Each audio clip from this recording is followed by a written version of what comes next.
Cara mengenai najis dan mensucikannya. Pada beliau kami persilakan.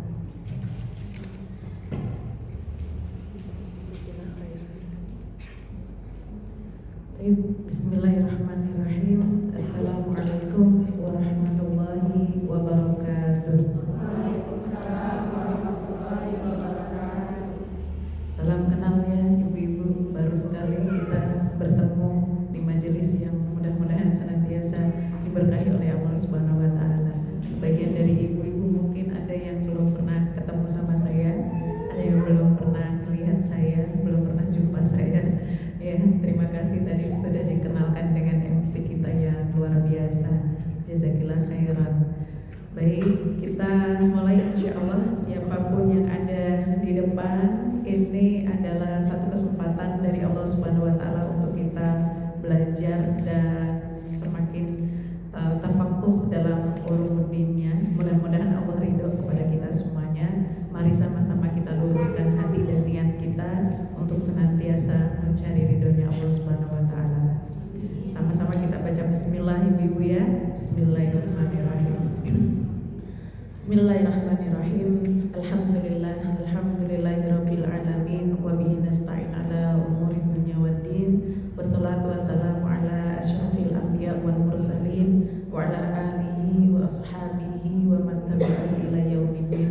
Rabbi shrah li sadri wa yassir li amri wahlul 'uqdatam min lisani yafqahu qawli. Rabbana zidna 'ilman nafi'a warzuqna 'amalan shalihan. Allahumma inni as'aluka fahman nabiyyin wa hifdzal mursalin wa ilhamal malaikatil muqarrabin. Allahumma aghnina bil 'ilmi wa zayyinna bil hilmi wa akrimna bit taqwa wa jammilna bil 'afiyah bi rahmatika ya arhamar rahimin. Amin amin ya rabbal alamin. Amma ba'd. Teman-teman semuanya yang saya cintai karena Allah Subhanahu wa taala, ya, baru kenal, baru ketemu langsung dicintai. Kalau orang muslim begitu, ya, kita bersaudara, kita ya insyaallah semangat untuk saling mencintainya karena Allah Subhanahu wa taala. Hari ini bahasan kita adalah tentang thaharah, tentang bersuci dari najis dan yang mensucikannya. Kemarin saya dikasih note sama Bu Ati, Ustazah kita materinya gak usah banyak-banyak, ya, buat prolog aja, karena nanti kita banyakin diskusi dan dialog. Ada banyak teman-teman mungkin yang masih harus ya kita selesaikan bersama dalam masalah thaharah ini gitu. Karena ini menjadi dasar kita bersama dalam beribadah. Ya, tadi juga ayat-ayatnya sudah disampaikan. Kalau kita diwajibkan oleh Allah Subhanahu wa taala ketika hendak sholat untuk apa? Bersuci. Nah, sekarang kita masuk ke definisi terlebih dahulu ya teman-temannya, pengertiannya, biar kita lebih paham dengan apa yang kita bahas ya. Secara sederhana aja dan secara singkat, bahwa secara bahasa at-thaharah itu ya maknanya adalah an-nadhafah, membersihkan ya, wan nazah minal ahdas, membersihkan dari apa? Dari hadas, semuanya hadas ya. Kalau kesibukan atau kegiatan kita membersihkan hadas itu namanya thaharah, kan begitu. Sementara kalau secara istilahan ya, bahasa sederhananya itu adalah raful hadas au izalatin najas, ya, menghilangkan atau mengangkat najis dan kemudian apa? Menghilangkan najis. Ya, sama aja. Nah, teman-teman semuanya, ada banyak sekali ayat-ayat Allah Subhanahu wa taala, ayat-ayat Al-Qur'an di mana Allah perintahkan kita untuk memperhatikan terkait pada permasalahan kesucian. Ya, selain daripada yang tadi dibaca, kemudian kita juga menjumpai di dalam surat Al-Mudaththir ayat 4 sampai ayat 5. Di sana dikatakan wasiyabaka fatahhir wa rijzal fahjur, ya, artinya dan bersihkanlah pakaianmu dan jauhilah perbuatan yang kotor atau dosa. Maka dari sini, dari ayat 4 sampai ayat 5 di surat Al-Mudaththir, kita paham ya bahwa tanqasimu thaharah fi syar'i ila qismain. Thaharah itu di dalam syariah dibagi menjadi ada dua. Yang pertama toharoh maknawiyah wa toharoh hissiyah. Ya, toharoh maknawiyah itu artinya apa? Toharoh maknawiyah itu adalah toharoh al-qalb wal jawarih minad danasi wal dzunub. Ya, minad danasi wal dzunub. Artinya bahwa toharoh yang sesungguhnya al-maknawiyah dalam kategori yang dua tadi disebutkan, ya, itu adalah toharoh yang menunjukkan pada kesucian apa? Hati. Jadi teman-teman semuanya, kadang-kadang yang sering kita perdebatkan, yang sering kita sangat perhatikan dalam kita mau sholat menghadap Allah Subhanahu Wa Taala itu toharoh yang hissiyah, ya, yang bagaimana fisik kita. Sudah suci belum pakaian kita? Sudah suci belum tempat yang kita gunakan untuk sholat? Ya kan? Sudah suci atau sudah layak belum gitu ya, segala sesuatu wasilah yang kita gunakan untuk sholat. Jarang kita perhatikan nih hati kita. Ya, begitu kita Allahu Akbar, tapi nyatanya di hati kita tuh masih kebayang sama temen kita yang tadi berantem gitu kan. Kita kan masih ada muncul perasaan-perasaan ya, hasud, dengki, iri sama orang yang jumpa sama kita. Nah itu ya, itu berarti belum memenuhi syarat sebenarnya ketika kita menghadap Allah Subhanahu Wa Taala. Jadi para ulama menyampaikan sebaiknya ketika kita sholat kepada Allah Subhanahu Wa Taala bukan hanya dari sisi fisik saja kita bersih, tetapi hati juga bersih. Inilah insya Allah yang akan membawa kepada apa? Kekhusyuan kita. Ya, maka jadi kejawab ya teman-teman semuanya. Kenapa sih kita kalau sholat kok nggak khusyuk gitu? Susah sekali khusyuknya. Nah itu salah satu faktornya adalah karena hatinya mungkin tidak bersih. Ada sesuatu yang membuat hati kita ya harus memikirkan A, B, C, D gitu kan ya. Jangankan orang lain, jangankan ngopenin hati gitu ya. Kadang-kadang kunci hilang aja bisa ketemu ketika kita sholat gitu. Jadi ingat gitu. Oh iya ternyata di sini kan begitu. Ya karena saking setan itu sudah tahu kelemahan kita, bagaimana dia merusak sholat kita. Dia sudah paham betul. Ya diganggulah pikiran-pikiran kita sehingga apa? Kita sholatnya tergesa-gesa dan tidak khusyuk. Ya. Jadi seringnya seringnya membersihkan hati itu penting buat kita. Kalau penyakit hati, kotornya hati, bersihnya dengan apa teman-teman? Dengan zikir, dengan istighfar, dengan taubat kepada Allah Subhanahu Wa Taala. Gak bisa hati itu kita ambil, kita cuci, kita bersihkan, betul kan? Gak bisa begitu. Ya, yang bisa membersihkan hati kita itu adalah kita sendiri. Gak pakai media macam-macam. Medianya pakai apa? Zikir, istighfar. Ya, dan kalau kita pengen ngejaga hati kita supaya tetap dalam keadaan connect sama Allah Subhanahu Wa Taala, waktu kita banyakin untuk bermanfaat. Kalau ada waktu longgar, kalau bisa ngaji, kan begitu ya. Kalau ada waktu longgar lagi, kalau bisa ngaji lagi gitu. Ada waktu longgar lagi gitu. Terus kapan saya nontonnya Ustazah gitu kan. Ya, butuh nonton, butuh bersosialisasi, butuh apa lagi? Jalan-jalan, butuh apa lagi? Ya, liwetan mungkin. Boleh, tapi sesekali. Ya Bu ya, sesekali. Jadi jangan terus sibuk dengan aktivitas yang sifatnya apa? Mubadzir. Ya, dan alhamdulillah kita duduk bareng ngaji begini, ini adalah satu aktivitas yang sangat bermanfaat sekali. Dan insya Allah nambahin ilmu kita. Ya, jadi insya Allah ini kesibukan yang ibu-ibu nggak usah istighfar, nggak usah zikir, nggak usah baca Quran, nggak usah minta ampun sama Allah Subhanahu Wa Taala. Tapi begitu kita duduk di sini, niatnya ikhlas karena Allah Subhanahu Wa Taala, Allah sudah mengampuni dosa-dosa kita sampai nanti kita keluar dari masjid ini. Itulah ya hebatnya orang yang mencari ilmu, orang yang ada di majelis ilmu. Gak usah istighfar, gak usah baca Quran, gak usah ngapa-ngapain, gak usah zikir gitu ya. Udah dia duduk aja ya ngedengerin ilmu dari Allah Subhanahu Wa Taala yang disampaikan oleh guru-guru kita. maka insya Allah ya para malaikat mendoakan kita semuanya supaya dosa-dosa kita diampuni oleh Allah Subhanahu wa taala.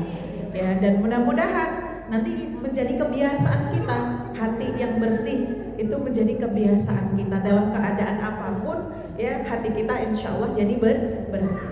Itu satu yang harus kita perhatikan dalam masalah bab kita membahas ya terkait bahasan toharoh ya teman-teman ya.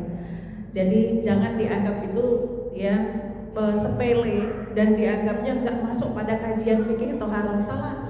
Kalau antum buka kitab-kitab fikih toharoh, bab toharoh itu semuanya dibahas, pasti yang bahasan pertama itu masalah tentang at-toharoh maknawiyah ini. Ya, kemudian wal qismu as-tsani, nah ini yang insya Allah akan banyak kita jadikan bahasan nanti ke depan tentang at-toharah al-hissiyah. Ya, toharah hissiyah ini teman-teman hiya ala nau'ain, ya dibagi menjadi dua. Yang pertama toharatul hadas, ya artinya ya dia sama-sama membersih. Hadas itu apa teman-teman? Hadas itu ya kalau bahasa kita sesuatu kondisi yang tidak apa? Tidak suci, ya itu hadas. Nah, toharatul hadas itu ada hadas toharah kubro, ya kan? Membersihkan kubro itu berarti besar ya. Ya skalanya itu besar. Karena apa? Karena dia harus mandi. Ya, maka disebutnya besar, hadas besar. Semua hadas besar itu cara nyuciinnya bagaimana? Dengan mandi. Ini perintah Allah Subhanahu wa taala yang sangat ya luar biasa. Dalam bab masalah mandi itu dalam syariat Islam menjadi wajib ya, dan itu nggak ada padanannya di tempat lain, nggak ada padanannya di agama lain. Sampai kalau orang Persia dan Romawi itu takjub dengan agama Islam, itu salah satu faktor ya yang membuat takjub itu adalah syariah mandi itu. Jadi kalau nanya begini, ya kan, agama yang mewajibkan umatnya untuk mandi begitu. Karena di agama-agama yang lain tidak ada kewajiban untuk mandi. Dalam Islam kewajiban untuk mandi itu ya harus, hukumnya nggak boleh ditinggalkan pada kondisi dia memiliki hadas yang besar ya, atau sering kita bilang hadas besar ya kalau bahasa kita. Kalau di bahasan fikih toharatul kubro ya. Kemudian wa toharatul sugro, apa tuh ya? Hadas kecil. Hadas kecil itu dia dengan cara bagaimana? Wudu ya kan. Wa badalu anhuma, yaitu tayamum, mengganti wudu dengan cara apa? Tayamum. Tadi dibacakan di surat Al-Baqarah ayat 222, ujungnya Allah menyampaikan innallaha yuhibbut tawwabina wa yuhibbul mutatahhirin. Ini kan sepadan dengan apa yang disampaikan di ayat sebelumnya yang disampaikan ya, bahwa artinya sesungguhnya Allah Subhanahu wa taala mencintai orang-orang yang bertaubat dan orang-orang yang mensucikan diri. Ya, bertaubat itu urusan masalah kebersihan hati, mensucikan diri itu masalah ya kan hubungannya dengan yang apa teman-teman? Yang tadi apa? Maknawiyah. Betul kan? Maaf, atau harah hissiyah ya, apa? Jadi itu nggak bisa dipisahkan ternyata ya teman-teman ya. Jadi caranya seperti itu. Kemudian yang kedua tentang toharah al-khubz atau najis, yaitu dia juga ada 3 cara mensucikannya. Yang pertama dengan ghuslun, dicuci. Kemudian yang kedua dengan cara mashun, diusap ya, dan yang kedua nauhun, itu dipercikkan. Cara menghilangkan najis, apa namanya najis itu ada 3 tadi ya, apa teman-teman? Dicuci, ghuslun atau basuh ya, terus kemudian mashun itu musab, dan kemudian dipercikkan ya. Pertama teman-teman, bedanya ghuslun wa mashu ya kan, tadi juga disebutkan kalau kita baca ayat masalah tentang wudu ya kan, ada kalimat ghuslul yadaini ya kan, wa mashu ba'dur ra'si, betul kan? Apa bedanya ghuslu wa mashu? Teman-teman sudah tahu belum? Jadi kalau ghuslun itu teman-teman ya, air itu harus ngalir, harus banyak. Jadi air itu harus ada di tangan kita. Kemudian sampai di bagian anggota tubuh yang dibasuh, terjemahannya kan dibasuh ya. Ghuslun itu bermakna kalau di kita itu dibasuh. Dibasuh itu sampai airnya ya, entah kita tuang pakai gayung atau dibuka pakai keran, tetap ditadang di tangan sampai di wajah ya, itu airnya ngalir. Paham? Ya. Dan begitu juga pada anggota-anggota tubuh yang dibasuh, kan begitu ya. Tapi bedanya dengan mashu apa? Mashu itu diusap. Kalau diusap itu antum nggak usah air ada di telapak tangan kita, cukup tangan kita dibasahkan, air ngalir, tangan kita dibasahkan, ya kan?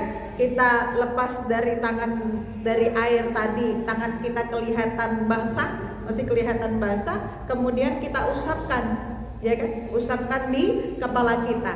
Nggak perlu harus air ada di sini kemudian diguyurkan, ya, di kepala kita. Itu nggak sesuai dengan perintahnya Allah, kan begitu? Ya, maka yang bagian mashu jangan ghuslu, yang bagian ghuslu jangan dimasah. Paham? Ya. Jadi kalau wudu kita jadi ngerti ya mana yang bagian harus ghuslu, berarti airnya ya harus ada di telapak kita, berarti ngalir mau sedikit ataupun banyak. Makanya kalau orang pergi haji atau pergi ke mana-mana itu biasanya ya dia sanggup botol yang bisa spray atau ya versi murahnya Bu ya. Kita kan punya jarum ya, tusukin ini di tutup botolnya, kemudian dikucur, itu bisa ya. Lagi kita pergi kemana gitu misalnya, ya lagi jalan ikutan muhadharah Palestina misalnya, kan itu susah juga ya kan. Kita mau antri apa segala macam, sudah waktunya sholat ya kan, ternyata gitu kita nggak mau antri sholatnya panjang, wudunya panjang gitu, maka cara wudu yang paling dekat ya ini bisa nggak dipakai buat wudu? Bisa, kadang-kadang malah bisa lebih, itu masih cukup buat minum juga cukup buat wudu gitu ya. Jadi insya Allah kalau kita betul-betul mengerjakannya sesuai apa yang diperintahkan oleh Rasulullah SAW, sebenarnya tidak ada kata kesusahan, ya kan? Cuman kita ini kebiasaan orang Indonesia nih, pada rata-rata pada umumnya, ya pada umumnya kita tuh kalau orang Indonesia karena dimanja, alhamdulillah berkah air kita melimpah, betul nggak? Ya, kalau nggak sampai bluber, kalau nggak sampai banyak gitu, kitanya nggak puas gitu, betul nggak teman-teman? Ya, maka kalau disuruh misalnya wudu pakai apa wudunya, di mana wudunya gitu, udah pakai ini aja, dia bingung, ya kan? Dia bingung. Maka sering dapetin ibu-ibu kalau lagi pergi jalan-jalan, kalau diajak sholat, ya nanti aja sholatnya kalau di rumah. Ada yang begitu nggak? Mudah-mudahan di sini nggak ada ya. Di sana juga nggak ada gitu kan. Ya. Bu, udah masuk waktunya kita sholat dulu yuk gitu kan. Alasannya satu, repot wudunya, ya kan? Ya dari mulai antri, dari mulai macam-macam lah pokoknya ya. Repot wudunya itu satu. Ya. Yang kedua, nggak bawa mukena. Alasan lagi nih, ya kan? Terus apa lagi Bu? Yang ketiga, nggak yakin badannya, pakaiannya bersih, itu dia. Sampai akhirnya melalaikan waktu sholatnya. Ya Allah, padahal nggak boleh Bu begitu. Kalau waktunya sholat, datang waktu sholat, kita bisa mengerjakan sholat, kita harus sholat, ya. Bahkan kalau kita nggak bisa berdiri, nggak bisa semaksimal, nggak bisa sempurna kondisi kita, tetap kita harus mengerjakan sholat. Sebagian ulama menyampaikan sholat li hurmatil waqt, kan begitu. Ya nanti kalau merasa memang tidak sempurna sholatnya, ulang lagi, kan begitu ya. Jadi lah daripada ulang-ulang mendingan nanti di rumah aja. Ini biasanya ibu-ibu begitu, ya kan. Padahal Ya Bu ya, tidak boleh begitu. Kalau kita bisa kerjakan pada waktu itu. Ya harus dikerjakan. Ya jadi ini permasalahan bersuci tadi. Kemudian mari kita bahas tentang pengertian najis. Ya, najis itu adalah kotoran yang wajib dibersihkan atau ya mencuci bagian yang terkena oleh najis itu sendiri. Ya, najis itu teman-teman semuanya nanti mungkin ada perbedaan para ulama dalam mensikapi apakah ini najis atau enggak gitu. Ya, tetapi kita ambil apa yang apa pendapatnya Imam Syafi'i dan ulamanya Imam Syafi'i, ulama-ulama yang bermadhab Imam Syafi'i. Contoh misalnya termasuk kotoran binatang yang halal kita makan, betul kan? Apa tuh contohnya? Ayam, kotoran apa lagi? Sapi, gitu kan ya, kambing, gitu ya. Itu kan najis kan Bu? Ya kalau menurut Imam Syafi'i kan tetap najis ya. Tapi ada juga gitu ya ulama yang mengatakan itu tidak najis. Ya tapi nggak kita bahas lah itu ya. Kita bahasnya fokus biar kita ibu-ibu nggak bingung, ya kan? Ya jadi bagaimana kalau misalnya itu terkena pada diri kita, tempat sholat kita, atau ya kan pakaian kita, ya maka wajib hukumnya untuk dibersihkan, dihilangkan dan dicuci. Ya, kalau kita bahas terkait masalah najis, ya ini najis itu banyak sekali.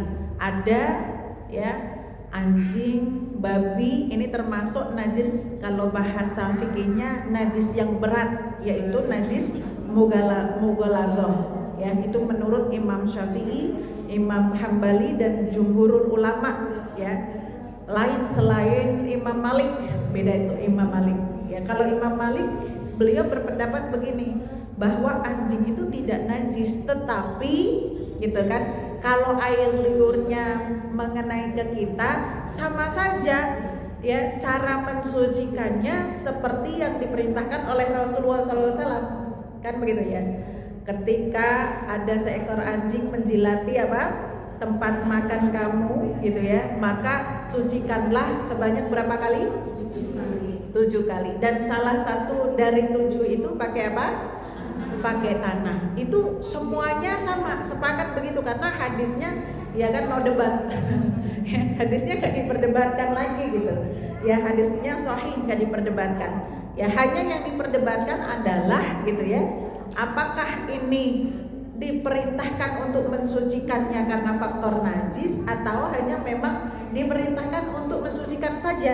Nah, inilah di tempat perdebatannya. Menurut jumhur ulama di situ ada Imam Syafi'i gitu ya dan juga Imam Hambali, diperintahkan untuk disucikannya itu karena memang najis. Kalau menurut Imam Malik ya nggak najis tapi memang disucikan seperti itu gitu.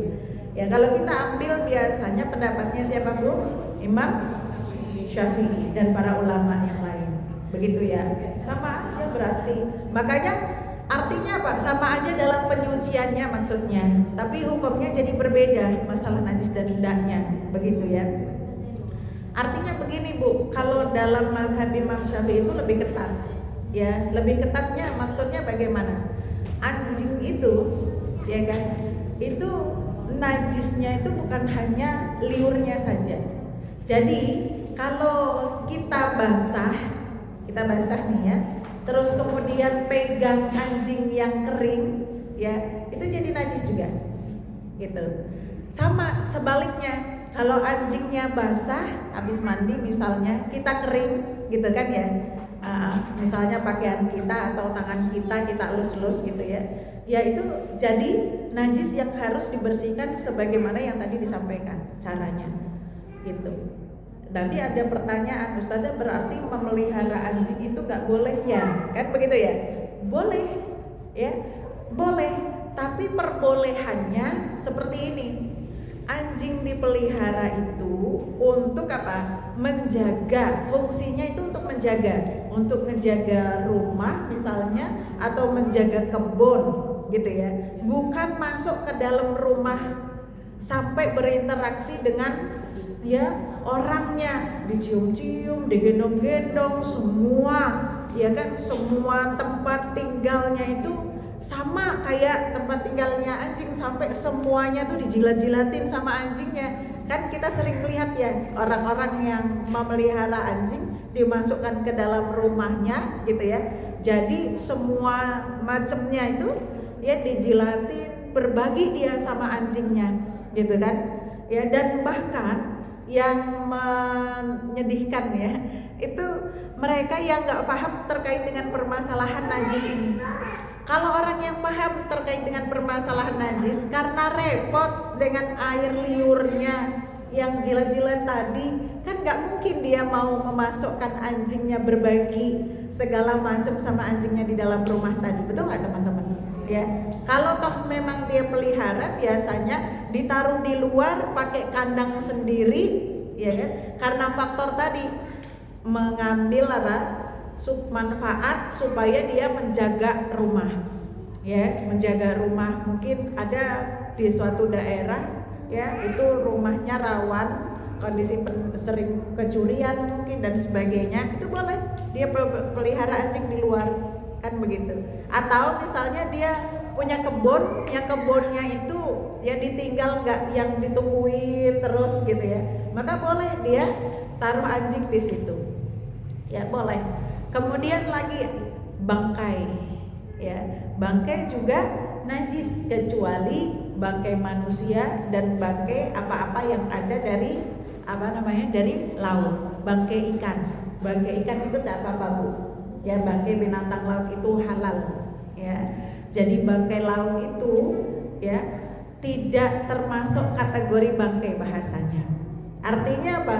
Dia suci, boleh dimakan. Ya, nah ada perbedaan pendapat lagi, ya kan? Perbedaannya kalau Imam Malik, ini saya senang nih pendapatnya Imam Malik terkait masalah bangkai air laut, ya, bangkai laut.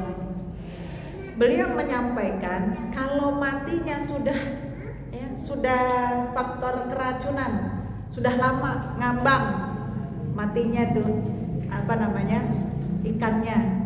Bukan mati karena diambil terus kemudian dia di darat terus dia mati gitu, bukan. Tapi karena faktor lain, ya.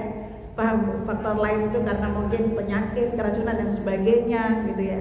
Itu tetap nggak boleh dimakan gitu karena faktor berbahaya.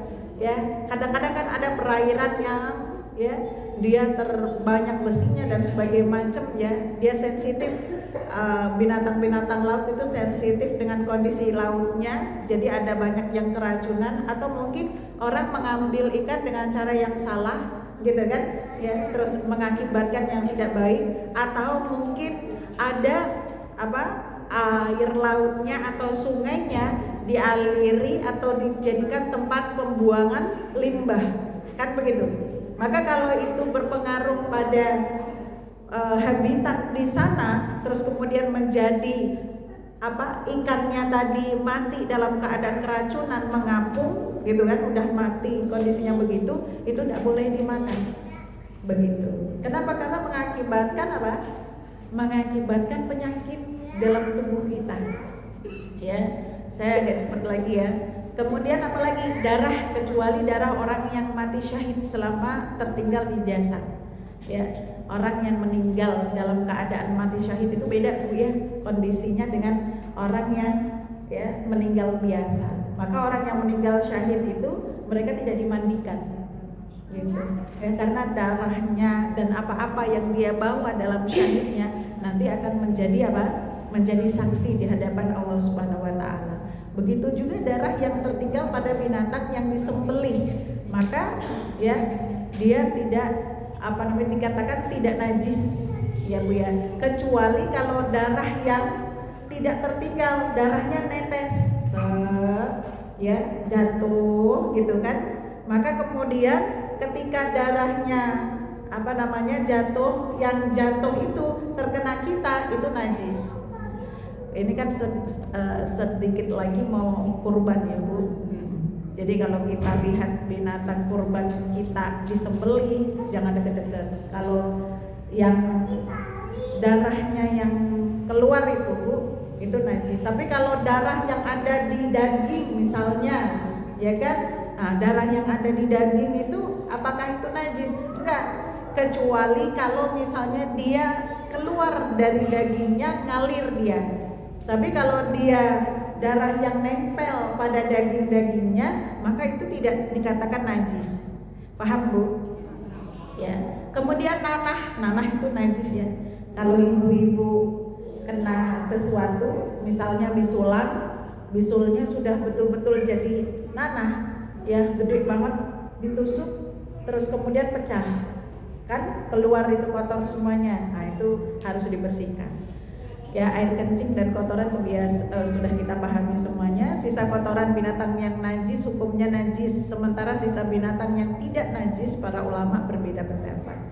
Contohnya tadi ya disampaikan Imam Malik, Imam Syafi'i, ya ini ada perbedaan pendapat. Kalau Imam Syafi'i semua sisa dan kotoran binatang itu hukumnya tetap najis, ya kan? Terus kemudian apa lagi? Benda cair yang memabukkan. Contoh misalnya kayak khamr, ya kan? Khamr itu najis, diminum nggak boleh, diminum haram, gitu, terkena ke badan kita, terkena ke pakaian kita, harus kita sucikan dan harus kita bersihkan.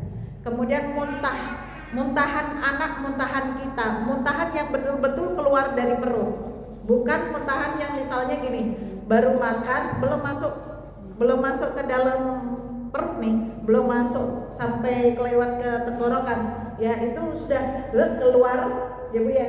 Nah itu belum, nggak dikatakan najis selama apa yang ada di mulut itu nggak najis gitu ya. Bukan sesuatu yang najis maksudnya. Masa iya sesuatu yang najis dimasukkan ke mulut? Enggak gitu kan ya. Tapi yang dimaksud adalah habis makan, udah selesai, udah dikunyah, semuanya sudah masuk, sudah melewati tenggorokan, sudah di sini gitu ya. Kemudian dia muntah gitu. Nah itu najis. Jadi kalau anak kita habis kita nenenin gitu ya. Kalau nenennya keluar karena kepenuhan mulutnya, ya itu tidak najis. Tapi kalau yang apa tuh bahasanya? Yang dia gumuhnya ya dari perut gitu kan, nah itu dia najis. Paham Bu? Ya. Kemudian madi dan wadi, ya. Madi dan wadi itu apa? Kecuali menurut Imam Hambali ya, beliau nanti berpendapat bahwa madi itu suci sedangkan wadi najis. Nah madi ini adalah cairan yang keluar dari lubang depan karena ada rangsangan seksual, ya. Dia bening tapi bukan bukan sperma, paham ya Bu ya. Terus kalau wadi itu adalah air amis yang keluar setelah kencing. Maka kalau habis pipis, ibu-ibu nggak boleh buru-buru, ya dituntaskan terlebih dahulu. Apalagi biasanya laki-laki, dia diajarkan ke anak laki-laki biasanya kalau habis pipis ya diketok, ya kan, diketok batang zakarnya, ya kemaluannya, ya biar semuanya keluar, nggak ada yang tertahan, begitu ya. Nah kalau ibu-ibu juga begitu, ya sampai keluar gitu, semuanya sudah keluar gitu ya, baru kita mensucikan diri, ya. Menurut ulama yang jumhur ulama semuanya najis, baik madi maupun wadi, ya. Pengecualiannya tadi ya, siapa tadi pengecualiannya? Ya Imam Hambali yang beliau mengatakan madi itu suci sedangkan wadi itu najis, ya. Kalau itu Imam Hambali. Kalau menurut Imam Syafi'i dan jumhur yang lain sama-sama madi dan wadi najis. Kalau sperma bagaimana? Mani, ya kan? Mani itu tidak najis karena dia nanti yang akan jadi manusia, ya. Tidak najis tapi harus dibersihkan, paham Bu ya? Tidak najis tapi harus dibersihkan. Keluarnya harus mandi, ya. Membuat mandi tapi tidak najis, ya. Dia menjadikan seseorang hadas karena keluar mani tetapi tidak dikatakan dia sendiri itu tidak najis, ya. Nah, yang mensucikan najis kita sama-sama tahu, air suci yang mensucikan yaitu air mutlak. Air mutlak itu bagaimana? air yang bisa dipakai untuk wudhu, air yang bisa dipakai untuk mensucikan najis-najis tadi, untuk istinja, ya, dan untuk menghilangkan baik najis-najis yang kecil ataupun yang ringan, ya, apalagi yang besar. Itu namanya harus air mutlak. Nah, air mutlak itu biasanya air apa saja? Air sumur, air hujan, air laut, air sungai, air telaga, mata air, ya kan, salju atau yang keluar dari bumi. Itu semuanya air suci. Oh, salju itu boleh ya, Bu? Boleh. Maksudnya dia termasuk bagian dari air mutlak. Ya, kita yang nggak pernah lihat salju. Ya, kita nggak pernah lihat salju. Nah, cirinya bagaimana? Cirinya itu tidak berubah baunya, ya. Air kalau suci itu nggak ada baunya, Bu, dia. Terus kemudian rasa dan warnanya itu juga tidak berubah. Jadi namanya air seperti ini, bening, betul nggak? Ya, nggak ada warna dia, bening. Maka bau pun nggak ada bau dia. Itu ciri-ciri air mutlak, ya. Nah, kecuali kalau misalnya ada sesuatu yang tidak bisa dipisahkan dari dia. Contohnya misalnya air di daerah Tangerang Selatan ini rata-rata, ya kan? Rata-rata airnya bagaimana? Lama-lama kuning, atau ada yang campur sedikit-sedikit pasir gitu kan. Nah, itu kan nggak bisa dipisah dengan air itu datnya itu sendiri, ya. Maka nggak apa-apa. Kemudian tadi air kan, Bu. Kemudian yang kedua tanah. Tanah itu untuk apa, Bu? Tadi untuk tayamum, untuk menyamak, ya, dan juga termasuk tadi salah satu yang harus digunakan ketika membersihkan atau mensucikan najis yang besar. Ya, bahasa kita mubalaghah ya, Bu, ya. Kemudian al-jamat itu perkara yang keras. Contohnya misalnya yang relate pada masa sekarang, tisu. Ya, Bu, tisu. Tisu itu bisa nggak dipakai untuk bersuci? Bisa. Tapi ada caranya. Kalau Ibu suatu ketika pergi ke suatu tempat, di sana toiletnya nggak ada airnya, kan sudah mulai ya, kadang-kadang ya, kalau malah justru di tempat-tempat yang elit gitu ya, sampai kita yang biasanya menggunakan air kita kebingungan, mana airnya gitu kan, ya, dan nggak bisa gitu, dilihat-lihat nggak ada saluran airnya, balik lagi, ya kan, balik lagi nggak jadi pipis gitu, nggak jadi BAB gitu, gara-gara apa? Gara-gara nggak ada airnya. Kalau kondisinya kita seperti itu dah terlanjur misalnya kebelet dan bagaimana gitu kondisinya, itu kita harus bagaimana, Bu, gitu. Ya, gunakan aja tisu tadi gitu. Tapi caranya sekali mensucikan itu 3. Ya, Ibu ambil tisu itu 3. Ya. Caranya bagaimana? Sucikan 1 kali pakai 1 tisu, ya. Terus kemudian ambil lagi 1 tisu lagi, usap lagi, ambil lagi 1 lagi tisu, usap lagi. Itu berarti sekali mensucikan itu. Paham? Jadi bukan sekali mensucikan sudah merasa bersih, udah enggak. Jadi sekali mensucikan itu dengan 3 kali tisu tadi. Ya, dengan 3 kali jama'id tadi. Ya, kalau zaman dulu kan ada batu misalnya dipakai gitu ya, Bu, ya. Terus ada misalnya daun gitu. Kali-kali ada yang hacking, ya kan? Nggak ketemu air, ya, batu, daun itu bisa, ya kan? Ya, siapa yang suka hiking di sini? Naik gunung kan? Ya, bisa jadi gitu. Tapi yang relate itu tisu. Ya, tisu itu 3 kali ya. Dan kalau misalnya Ibu 1 kali tadi dengan 3 kali ya merasa kok kurang bersih, perhatikan ya. Kalau merasa kurang bersih, Ibu ulangi lagi sekali lagi. Cara sekali lagi berarti dengan 3 lagi tadi. Paham? Jadi jangan asal bersihin 3, kurang tambah lagi jadi 1 kali lagi, ya kan? Kurang lagi yang 2. Ya, sempurna gitu ya. Jadi ambil lagi 2 kali lagi. Jadi berarti kalau 2 kali mensucikan ada berapa tisunya? Ada 6. Paham?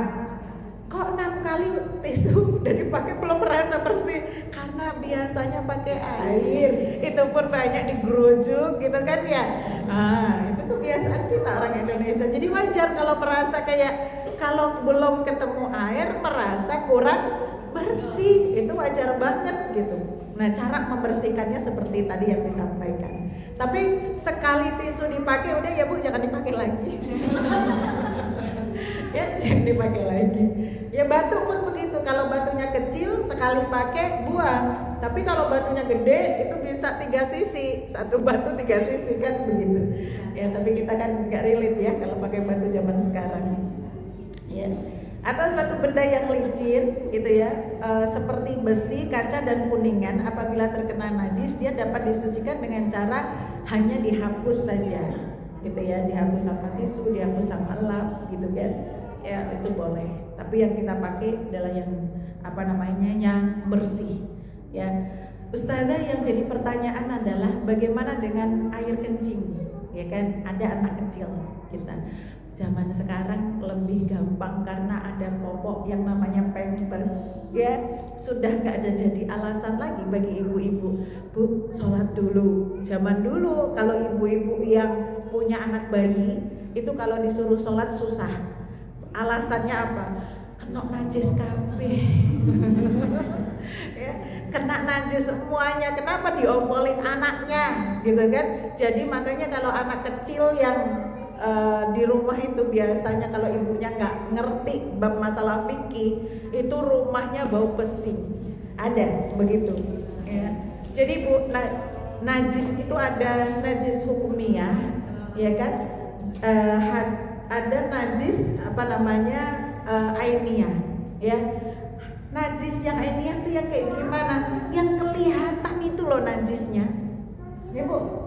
Dari anak kita lagi dia berdiri di satu tempat gitu kan, tiba-tiba pipis di situ, kena lah ya kan, pipisnya di situ. Kita kan stres jadi ibunya,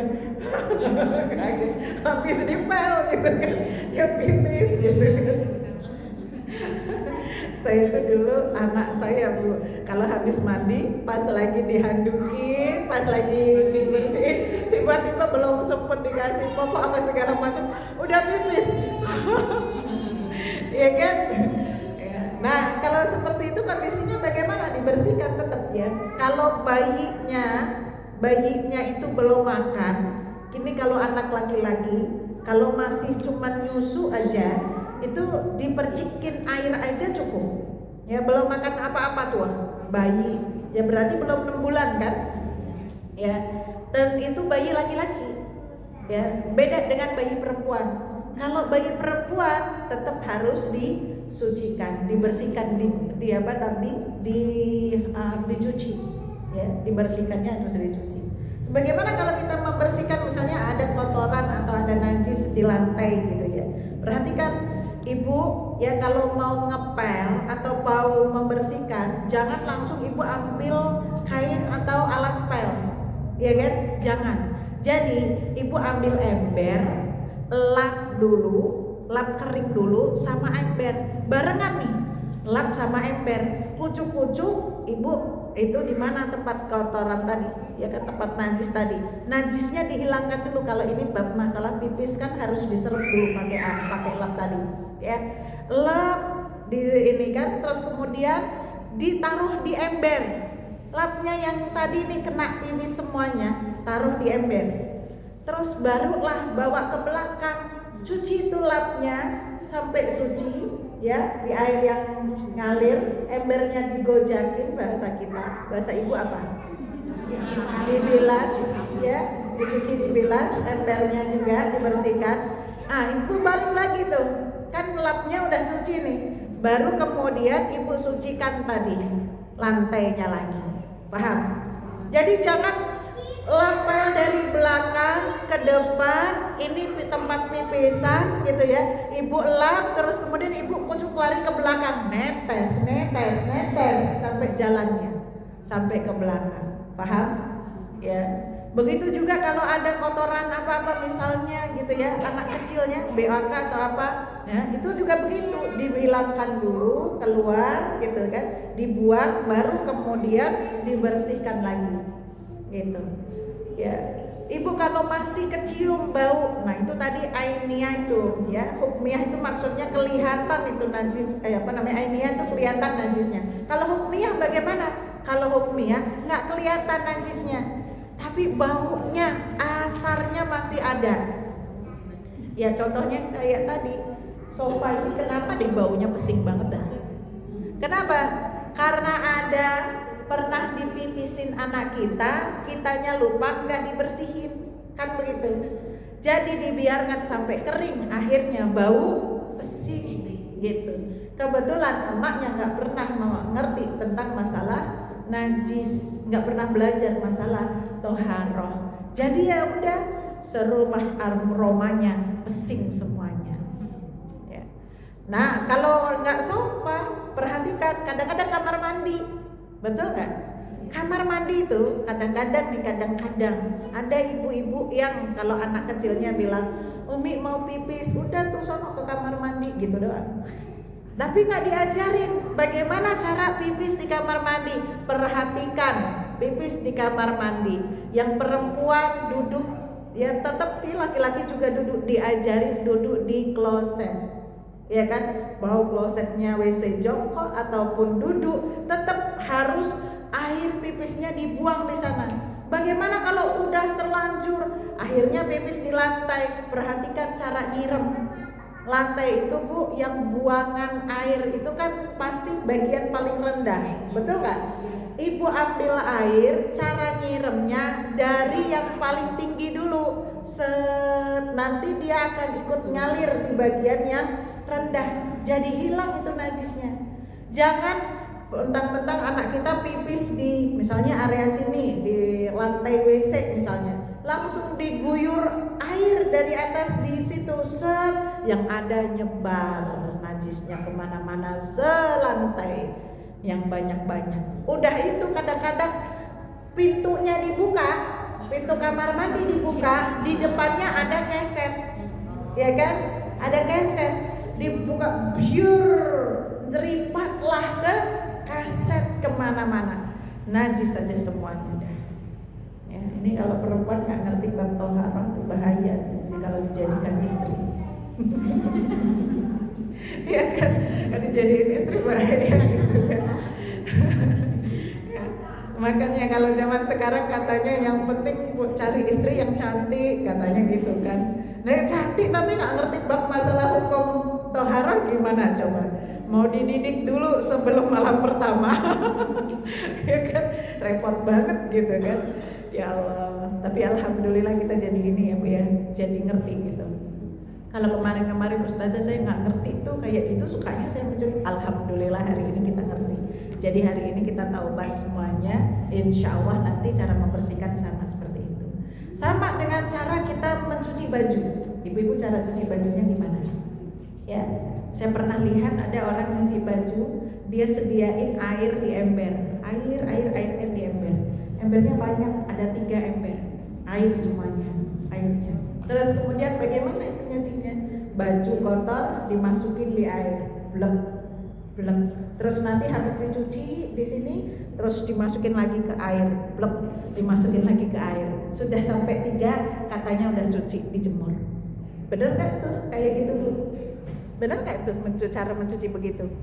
Ya, nggak bener Bu. Cara nyuci itu perhatikan, ya. Yang pertama, ibu pisahkan mana yang kotor, ya, dan mana yang najis. Sekedar kotor saja, ibu ya. Kalau ada yang najis, ibu buang dulu najisnya. Ya, misalnya kena apa Bu, kena ompol atau apa, dikerujukin dulu, dialirin dulu pakai air, nggak usah pakai sabun dulu ya Bu ya. Yang kena najis tuh dihilangin aja pakai air dulu, ya dihilangin aja najisnya pakai air. Nah, kalau sudah gitu ya, barulah kemudian ya pakaian-pakaian yang mau dicuci itu di satu tempat gitu. Kalau sudah hilang najisnya, boleh disatuin sama yang lain, yang kotor-kotor. Ya kan kalau udah hilang najisnya. Ya, perhatiin ya Bu, kalau udah hilang najisnya, udah disatuin, terus barulah kemudian air yang suci ditaruh di pakaian yang mau disucikan tadi, yang mau dicuci. Gitu. Jadi artinya apa? Yang suci yang mana, Bu? Air atau pakaian? Air. Yang kotor yang mana? Pakaian. Yang ingin kita sucikan ya, pakaian kotor nih, ya kan? Maka ya, yang suci harus mendatangi yang kotor. Paham, Bu? Jangan yang kotor ngedatengin yang suci. Logikanya kalau yang kotor datengin yang suci, ya yang suci jadi kotor semua. Betul nggak? Tapi kalau dibalik, ya yang suci ngedatengin yang kotor jadi suci. Begitu. Sama dengan ibu kalau nyuci cabai, nyuci sayuran gimana? Bukan lagi masak, baskom udah ada airnya. Terus bawang dikupas-kupas, masukin ke airnya. Dah air kotor lagi dah. Salah. Jadi bagaimana? Buka aja semuanya, ya, kemudian taruh di tempat, barulah baskomnya dikasihin air. Begitu Ferguson. Paham? Ini sering saya lihat ibu-ibu nih, airnya sebaskom gede gitu kan, terus kemudian baru sayurannya dipotong-potong, dimasukin ke bak atau di baskom tadi yang sudah ada airnya. Jadi yang bersih suci apa? Kena yang najis, kena yang kotor, bukan najis lah kita bilangnya ya. Yang kotor nih. Jadi semuanya jadi kotor. Jadi paham, Bu? Ya. Jadi nanti kalau ada dialog, ada pertanyaan, tanya jawab, ibu-ibu tahan ya. Kita kan ada 3 sesi nih. Yang pertama nih bab masalah toharah, ya, masalah bagaimana kita membersihkan, ya, baik membersihkan diri atau membersihkan membersihkan perkara-perkara yang tadi sudah dijelaskan. Nanti pertanyaannya seputar itu. Nanti pertemuan kedua kalau memang ada, ya, nanti masalah haid, masalah darah, ya. Jadi ibu jangan tanya dulu masalah darah, masalah haid, jadi jangan tanya dulu. Itu nanti pertemuan selanjutnya. Ya, kemudian pertemuan ketiga tentang bab masalah kecantikan, apa-apa yang boleh, apa-apa yang nggak boleh. Ya, ini terkait pada masalah kebersihan aja. Ya, pada bab masalah bebersih diri, bebersih ini. Bab masalah mandi, tata cara mandi, tata cara wudhu, tata cara apa, boleh silahkan kalau mau ditanyakan. Tapi nggak dijelasin satu persatu di sini karena waktunya tidak cukup. Ya, wallahu a'lam bishawab. Alhaqqu min rabbikum fala takunanna minal mumtarin. Ya, wassalamualaikum warahmatullahi wabarakatuh.